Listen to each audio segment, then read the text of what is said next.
Hello guys, we are continuing the examples of the book in Newton's second law of motion. So now we are going through example 4.7 and it is connected to the previous examples 4.5 and 4.6, okay? That the object was at rest and then an external force of pushing down was applied and it couldn't of course move, and then he tried to pull it up with a 40 Newton. It couldn't move either, and he was asking us for the normal force in each situation. And in this example it says, what happens when a person pulls upward on the box of the same example up there with a force equal to or greater than the box's weight? What was the box weight? If you remember, the weight, the mass of the box was 10.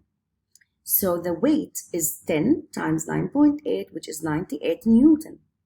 The pushing force up in example 4.7 and the pulling force upward were both 40 Newton, which is less than the weight. So that the person was not able to move the box. What if the person applied with a force more than even little bit more than weight? Weight was 98 and he's applying just 2 Newton above the weight, which is 100 Newton. What do you expect? From just normal logical point of view, he will be able most probably to move the box up, but we don't know that. He said if we apply a pulling force of 100, what will happen? If we go ahead and apply the same, what we applied here, you say sigma Fy is equal Fn minus mg plus 100, because now it's 100, it's not 40. Try to figure out the answer. I wish if you have now an external writing like a notebook or something, and you can calculate what will be the normal force. To your surprise or not to your surprise, the normal force will give you a negative number. And in this situation, since we know the normal force is up, it could not be negative. So it makes no sense. You see, he said summation of Fy is Fn plus 100 minus mg. If we equal it to 0, the answer which we will get is minus 2 Newton, which is a nonsense. So we have to think, oh, all right. It means that this doesn't equal to 0. This does not equal to 0. It means the object has started moving and it could be having an acceleration, right? So our assumption of this equal to 0 is wrong because the object will start moving. So instead, summation of Fy is equal to ma and not anymore to 0. But you have to pay attention to one very important thing. The moment the object will start the motion and lose the contact to the surface, that moment we don't have Fn anymore. We don't have Fn. Okay, now this will give me a very hard time. Forget it. So Fn is equal to 0. The moment the object will leave the surface, even though maybe you are not able to see that, but that moment the object will lose the contact to the surface, Fn is vanished, because Fn is related literally to the surface. Once the contact is not there anymore, then Fn is equal to 0. So we can say that the summation of Fy will be the 100 that he applied minus the 98, and this is equal to 2. If you see, it was exactly this number but with positive sign, which means it was barely enough barely enough to move the object from the surface. You see, like it was that 2 Newton which could move this object from the surface. It means the object starts moving and we can find the acceleration of that object. If the summation of the forces was 2, what is the acceleration? 2 is equal 10 times A, so A is equal to divided by 10. The acceleration is 0.2 meter per second square. All right? Great. This is a very important example. It could be conceptual, that I can ask you something conceptual, that what happened to Fn, increase, decrease, or just vanishes, it's 0. Or I could ask you what is the acceleration, or will there be any acceleration, where, you know, like these kind of conceptual question you can expect for this question. All right. I hope you re-go through these examples again to deeply understand the concept of Newton's second law. Here is an example for 8. It's a funny name. It's called an apparent weight loss. And it could be a weight loss, it could be a weight gain. Let's see.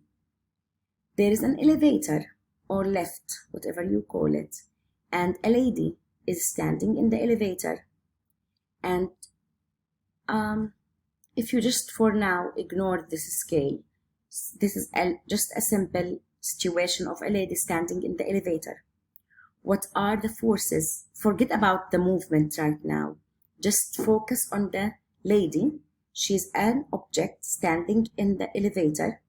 And what are the forces acting on her? Her weight, F sub g, which is mg downward, and the normal force from the surface of the elevator on her. So she has mainly she's standing, she's not moving or anything.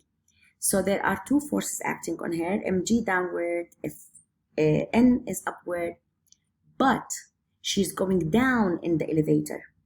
So even though you don't feel that she is moving, but she is having the movement of the elevator, which is downward. So even though you feel she's at rest, but she's not, she's moving down with the elevator.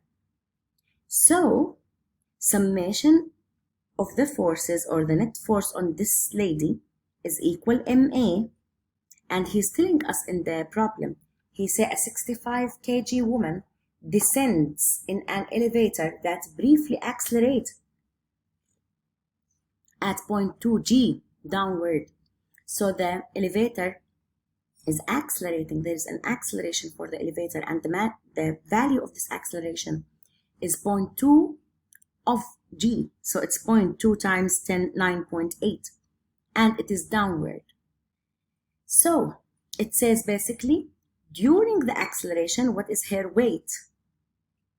And what does the scale read? All right. So don't become overwhelmed of the question. Just apply Newton's second law. Summation of forces is equal to ma, and here it's not 0.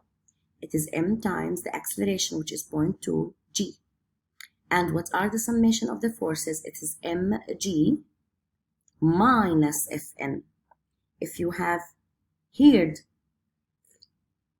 my previous records, you will understand why it is mg minus Fn is equal m times a.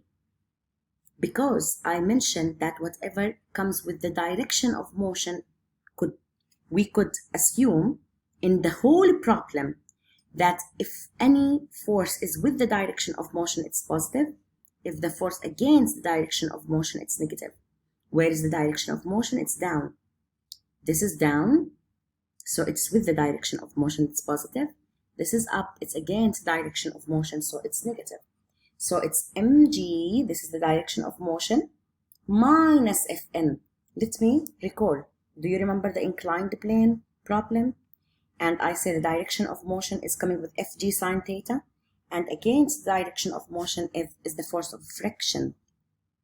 So we say the summation of the forces along the x-axis, where it was fg sine theta minus fk, and this is the same situation. It's mg minus fn is equal m times the acceleration, which is 0.2 g.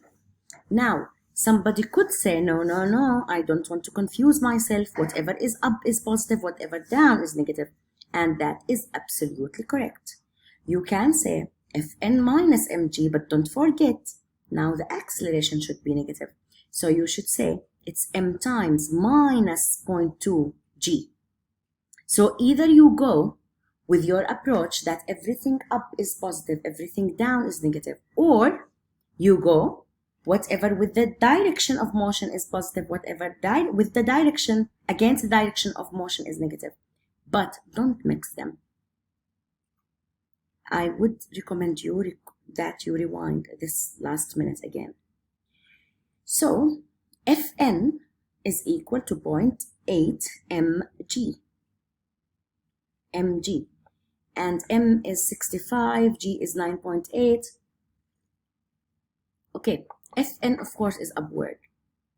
Now, so hair weight, which is mg, just a second. So Fn is equal 0.8 mg, and this is hair weight, the mg.